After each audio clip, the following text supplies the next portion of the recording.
favorite part of having the Valentine United Methodist Church participate in the All In series was we all could take ownership in it.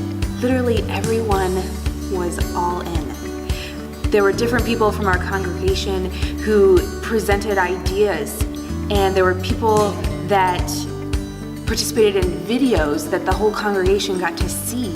There were people who were taking notes. My husband was one of them. I never thought I would have seen that day. And it was eye-opening, to say the least.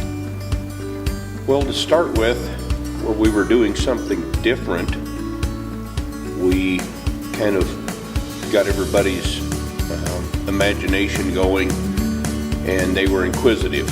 And so if you didn't necessarily always come to church as a habit, you came to see what was new. What are they doing? Well, one of the things that, for me personally, it taught me that I need to be an active participant in worship. It's nice when the pastor gives a sermon and you get to sit and listen to it, and it helps you grow as well.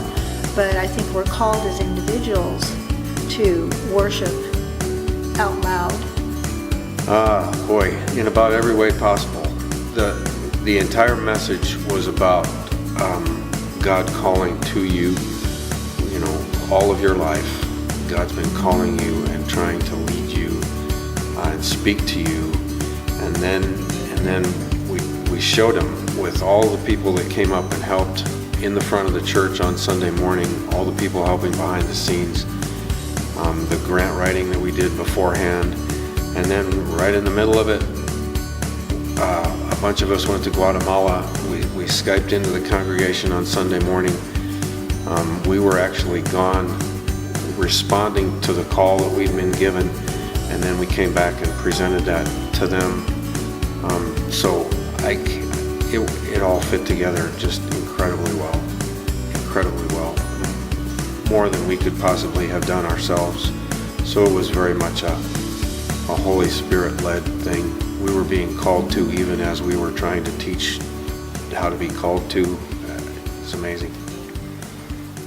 Well, when we were first talking about it, there was a lot of discussion that,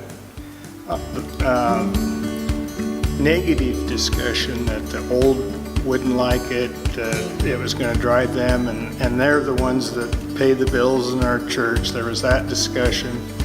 And what I really think it helped our church, it brought us together, both the old and the young.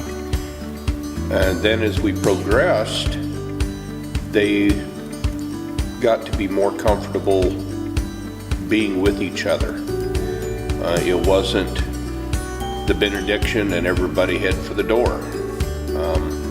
They actually stood around or went into the fellowship hall, and they spent time communing together.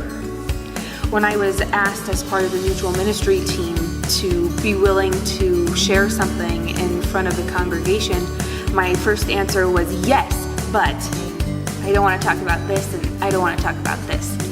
And that's what I ended up talking about, and because of that, I grew myself in having to deal with things personally that I was kind of hoping I would never have to. People thinking that, okay, the pastor isn't speaking this Sunday, which one of the congregation is? Maybe they are thinking, I could do something like that, or I wonder the people that are actually giving the lesson for that Sunday, how did they get to that spot? How did they get to that spot in their life to where they feel comfortable doing that? Did the pastor ask them, or did they volunteer, or just kind of how did they develop into a tool for God? I really enjoyed the unintended positive consequences, the things we didn't expect. One thing was we have had 2 services for a number of years now, quite a few years, and we made the bold move of saying to the congregation, during this 12 weeks we're all going to meet together, one service, and it turns out everybody loved it, and that's how we're going to move forward. That's Sunday now, and we had no idea that was going to happen. That was a lot of fun. Don't be afraid to try new things. You never know what God's gonna do.